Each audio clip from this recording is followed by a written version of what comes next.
சீனா வளர்ந்ததுக்கான ஒரு பெரும் காரணம் என்ன? இப்ப ஒவ்வொரு நாடும் வளர்ச்சிக்கான காரணம் என்னன்னா, ஒவ்வொரு தலைவர்கள சொல்லலாம், மக்கள சொல்லலாம், அவர்களோட கலாச்சார முறைகள சொல்லலாம். சீனா வளர்ந்ததுக்கு 2டே காரணம் தான். இந்தியாவும், அமெரிக்காவும் ஏமாந்தது மட்டும் தான். இதுல ஒண்ணும் பெரிய விஷயம்லாம் கிடையாது. இந்தியா, அமெரிக்கா முழிச்சுக்கிட்டதுக்கு அப்புறம் சீனாவோட நிலைமை இப்ப எப்படி இருக்கு அப்படிங்கிறது தான். உதாரணத்துக்கு சீனா தன்னைத்தானே அமெரிக்காவாவே நெனச்சிருச்சு. இது பத்தாது அப்படின்னு பொருளாதார மேதைகள் எல்லாம் 2030 2030 கூட சொல்றேன். 2027லயே அமெரிக்கா இடத்துல சீனா நிக்கும். இல்ல அமெரிக்காவுக்கு ஒரு படி மேல நிக்கும் அப்படின்னு ஆர்டிக்கல் வந்த காலகட்டங்கள்ல எல்லாம் சீன அதிபர பிடிக்கவே முடியல. அப்பதான் வுல்ஃப் வாரியர் டிப்ளோமசி எல்லாம் கொடிகட்டி பறந்தது. அது ஒண்ணும் கிடையாது. உள்ளுக்குள்ளேயே இருந்து அதாவது ஒவ்வொரு நாட்டோட தலைநகரத்துல தூதரகம் இருக்கும். தூதரக அதிகாரி அங்க உட்காந்துட்டு எல்லா வேஷத்தையும் போடுவார். சீன அதிபர் வேஷத்தையும் போடுவார். சீன வெளியுறவுத்துறை அமைச்சர் வேஷத்தையும் போடுவார். சீன ராணுவ தளபதி வேஷத்தையும் போட்டு ஸ்டேட்மெண்ட்ட விட்டுக்கிட்டே இருப்பார்.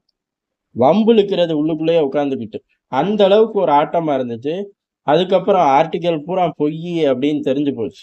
யாரெல்லாம் எழுதினார்களோ அவர்களே இன்னும் 40 வருஷம் ஆனாலும் ஒரு அடி, அதாவது இப்ப உள்ள அடி எந்த பொருளாதார பிரச்சனைக்கும் முன்னாடி பொருளாதார பிரச்சனைகள்லாம் இப்ப சுத்தி வளைச்சிருக்கு சீனாவ. அதுக்கு முன்னாடி உள்ள சீனா ஒரு அடி நகர கூட முடியாது 40 வருஷத்துக்கு. ஆனா இப்ப பொருளாதார பிரச்சனைகள் அப்படிங்கிறது சீனாவ தூக்கி போட்டு மிதிக்கிற காலகட்டம்.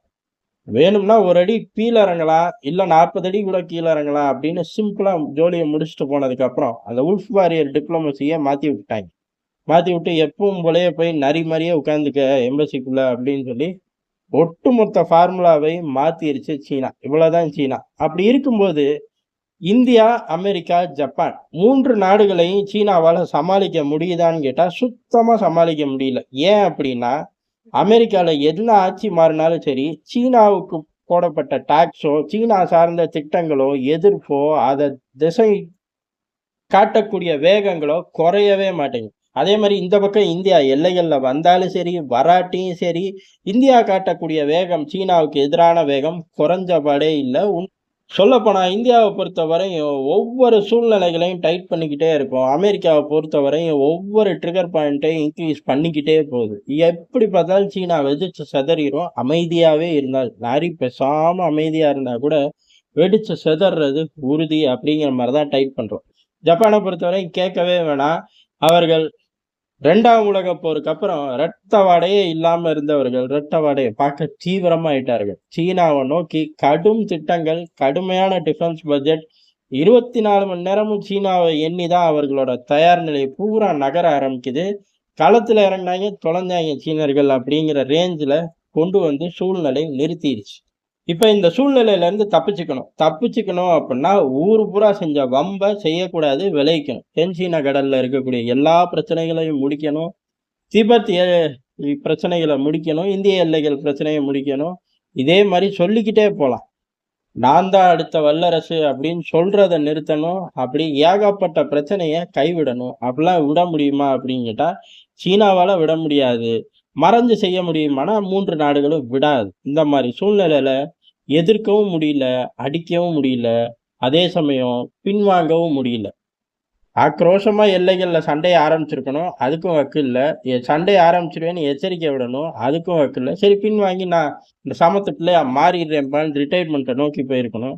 அதுக்கும் வக்கு இல்லாம தடுமாறக்கூடிய சீனா, அமெரிக்கா, ஜப்பான், இந்தியா 3 நாடுகளையும் எதிர்க்கிறதுக்கு பதிலா 3 நாடுகள்ல இருந்து யாராச்சும் ஒரு தலைவர் தான் சீனாவ ஃபோக்கஸ் பண்ணி இருப்பாருங்க. உதாரணத்துக்கு இந்தியாவோட வெளியுறவுத்துறை அமைச்சர்.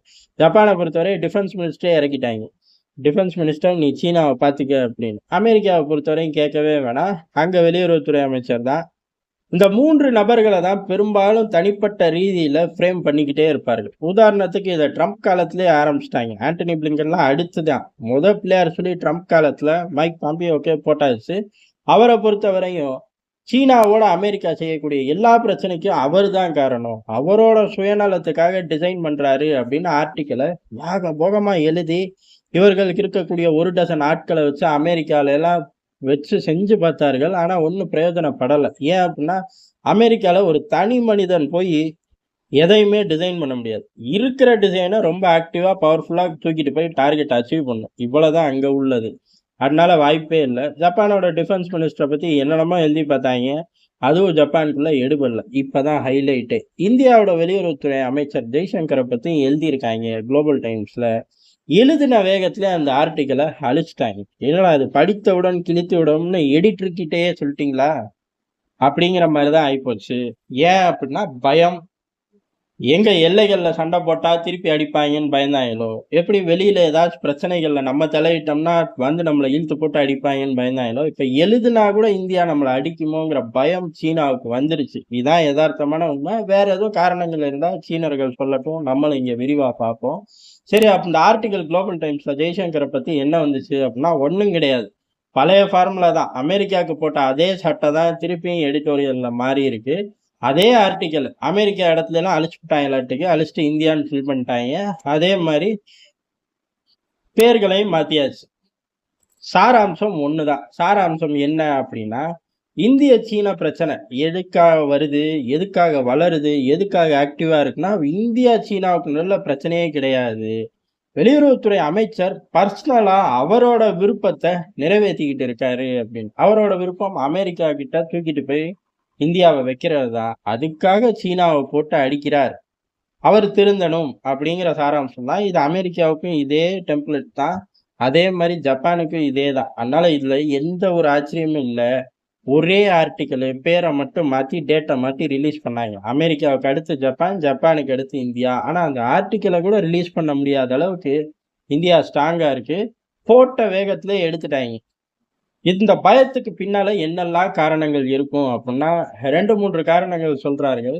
எல்லை பிரச்சனைய முடிச்சா மட்டும் தான் வர்த்தகம் அப்படிங் சூழ்நிலைக்குள்ளேயே நகர முடியுங்கிறதுல இந்தியா ரொம்ப ஸ்ட்ராங்கா இருக்கு. அதே போல இந்தியா மத்த இடங்கள்ல சீனாவோட வம்பு பண்ணக்கூடிய ஜோன்லயும் ரொம்ப ஸ்ட்ராங்கா வந்து ஆதிக்கம் செலுத்துது. அணிசேரா கொள்கையெல்லாம் கழட்டி தூக்கி வீசிட்டு வந்து நமக்கு எதிராவே ரவுண்ட் த கிளாக் திட்டம் போட்டு நிக்க ஆரம்பிச்சுட்டாய்ங்க. இது பத்தாது அப்படின்னு சமீப காலத்துல உலக யுத்தத்துக்கு தயாரா இருங்கன்னு வேற ராணுவத்துக்கு அறிவுறுத்தி இருக்காங்க. இதெல்லாம் கூட்டி கழிச்சு பார்த்து ரிலீஸ் ஆன ஆர்டிக்கிள தூக்கிட்டாங்க. தூக்குனாலும் எல்லா ஏஜென்சியும் கேட்ச் பண்ணிட்டார்கள். சாராம்சம் என்ன அப்படிங்கிறது எல்லாருக்கும் தெரிஞ்சு போச்சு.